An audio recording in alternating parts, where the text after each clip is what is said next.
Most people, what's interesting, okay, so if you were to, like, this is a really good exercise if you want to really understand how people talk, and because the ability to write like you speak is a superpower. It's very persuasive, it's very endearing, and it will draw people to your ideas.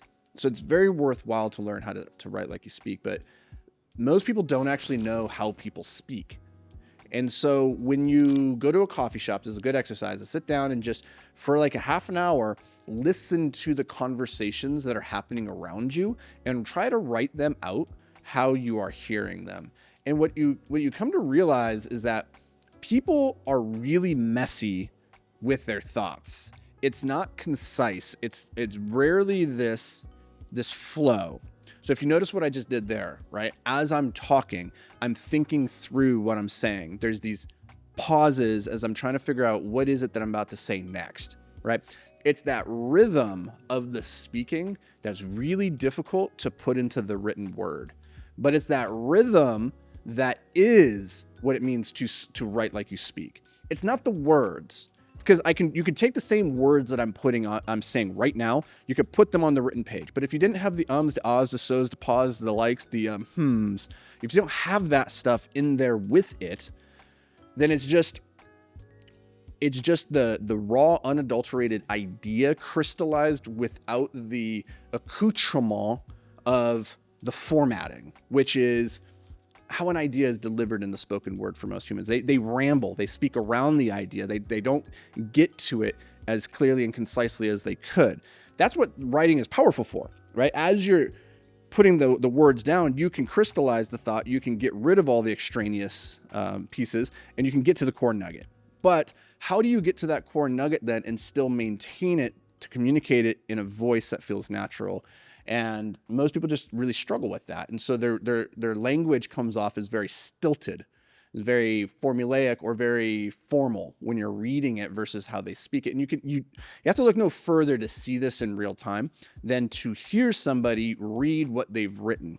And you go, that's not what you sound like, or it doesn't sound quite right. It doesn't flow naturally. And the reason this is coming top of mind right now is we have a client that we're working with on his scripting ability and his ability to deliver that script on a YouTube video.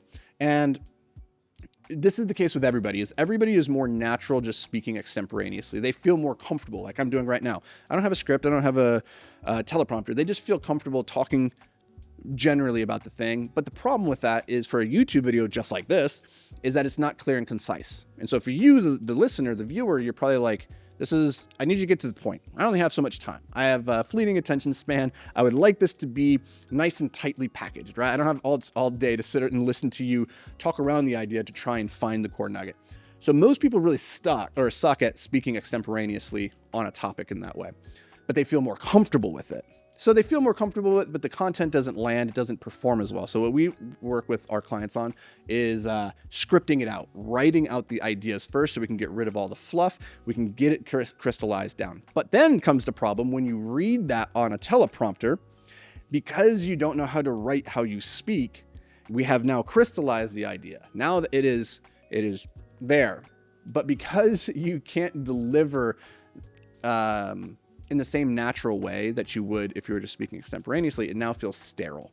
It's the same thing it's an idea that you've crystallized, but now it's a sterile idea.